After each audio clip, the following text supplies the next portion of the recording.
Senhoras e senhores, muito bem-vindos ao nosso canal A Linha do Tempo. The timeline is now rolling, baby! Estamos aqui juntos, olhando para o futuro. Na realidade, para o futuro com os olhos do passado, né, minha gente? Então, bom dia, boa tarde, boa noite a você que está aqui acompanhando, olhando, visualizando, compreendendo todo esse processo que engloba a história de Roma, minha gente. Muito bem, nós vamos falar hoje numa videoaula especial sobre a civilização romana. Muito bom, ótimo, legal estar com você. Antes da gente começar, se faz sentido para você, deixa o seu like aqui e não se esqueça de se inscrever e ativar as notificações para sempre que a gente postar um vídeo, você ser notificado. Mas aí que tá a questão, talvez você possa estar perguntando, mas professor, por que eu quero ser notificado sobre Roma? Por que, professor, eu preciso estudar essa matéria, preciso estudar este conteúdo? E aí que tá a questão, né, cara? É a razão pela qual esse canal existe. É para diminuir a sua burrice, diminuir a sua ignorância, né, cara? Sobre assuntos da história global, da história geral, da história do mundo, da história do Brasil. Então hoje vou reduzir um pouquinho a sua ignorância sobre Roma, a história de Roma. É para isso que esse canal serve, né? Querido, querida e querides! Né? Não começa com isso, queridos, porque é latim, vem do latim. Você sabe o que é latim? Você sabe o que é América Latina, cara? A América Latina é justamente por conta da língua, né? A língua que provém do latim. Latim é essa que era a língua dos romanos, né? Sem falar que atualmente termos jurídicos. Você sabia que o direito foi inventado pelos romanos? Talvez você não sabia, né, cara? Então, aqueles que se vestem de toga, já viu aquelas roupas dos tribunais, a roupa dos juízes e tal. Cara, tudo isso vem de Roma, tudo isso vem de Roma. Quando a gente estuda a Idade Antiga, a gente precisa compreender que a Roma Antiga deixou um legado para o mundo ocidental. Se você não sabe, o mundo ocidental foi baseado na cultura greco-romana, né, cara? Então é óbvio que estudar Roma é extremamente importante. Para estudar Roma, nós dividimos em 3 períodos. Os períodos de Roma são monarquia, república e império. Monarquia, república e império. Nós podemos dividir Roma desta maneira em 3 períodos, né? Então é extremamente importante nós compreendermos primeiro a monarquia, depois a república e depois o império. Vamos falar então hoje sobre a monarquia? Então vamos lá, monarquia, muito bem. Só para você saber, né, cara, quando a gente fala aqui, nós estamos querendo dizer de Roma, né? Nós estamos referindo à Península Itálica. Então, cuidado, a Península Itálica é o lugar onde Roma vai surgir enquanto cidade-estado. Lembra do conceito de cidade-estado? Pois é, então, a Península Itálica, ela foi habitada por diferentes tipos de povos, tá? Lembra como que funciona o surgimento de toda a civilização, meu brother? É simples. Povos saíram, nômades se espalham e se sedentarizam. Se sedentarizam aonde? Em regiões próximas aos rios, né, minha gente? Muito bem. E são civilizações hidráulicas ou de regadio. E conforme vão se tornando sedentárias, vão fazendo o quê? Elas vão necessariamente fundando essas outras civilizações.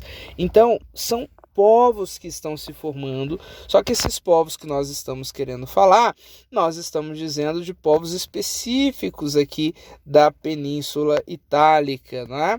Então, atenção, esses povos pré-romanos, eles são a partir do século X, tá? Então isso tem que estar claro para nós. E a principal atividade, óbvio, é a atividade agrícola, como você bem sabe, né? Poder era terra e terra produz alimento. Roma, a atual capital da Itália, estava localizado na região do Lácio, que é aqui, meu brother, centro-oeste da Península Itálica, aqui, muito bem, nessa área que vocês estão enxergando aí de vermelho. Então, existem muitas tribos que compuseram a Península Itálica, muitos povos formadores dessa península, porém, nós precisamos lembrar que os registros arqueológicos trazem para nós essa ideia, né? Essa ideia de que justamente Roma nasceu como polis e justamente se transformou a cidade-estado vital do império. Lembra que polis a gente fala em Atenas, mas agora em latim nós podemos chamar de urbis. Urbis. Então, urbis. O que vem a ser a urbis, minha gente? Daqui que vem a palavra urbano, né? Então nós estamos falando da essência daquilo que é ser cidade, da essência daquilo que vai influenciar por muitos anos, justamente vai influenciar por muitos anos o nosso mundo ocidental. Então, a gente precisa compreender que, desde sempre, os proprietários de terra são os grandes formadores das famílias patriarcais, né? Aliás, a palavra pater, que é da onde vem patriarcal, paternidade, tem a ver com esse nome das primeiras famílias, né? Então isso é muito interessante, minha gente, de nós observarmos sobre muitos aspectos, tá?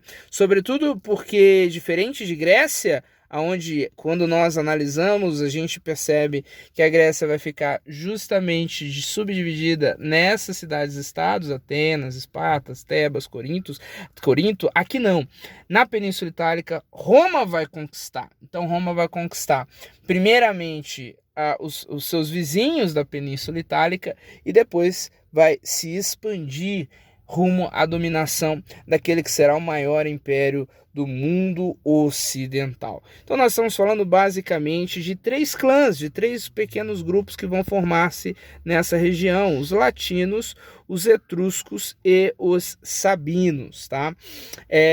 Eles são povos, clãs guenos, certo? Que vão se envolver dentro do processo. E é claro, gente, existe aí na fundação de Roma o mito e a história, né? O mito de fundação é uma visão mitológica de Rômulo e Remo, os 2 gêmeos que foram criados por uma loba. Essa é a narrativa que tá muito associado a um basileus fugido da guerra de Troia, que vai ter aqui uma conexão com o deus da guerra. Então, isso tudo é para remontar uma narrativa da essência criadora de Roma como o quê? Como, de fato, uma cidade bélica, de luta, militar, que conquista, né? Então isso está posto aqui para nós nessa narrativa. Porém, a explicação histórica, você sabe, ela é um pouco menos glamurosa, porque ela é mais lógica a partir do surgimento das cidades, dominações sobre Roma, e justamente a partir dessas descobertas,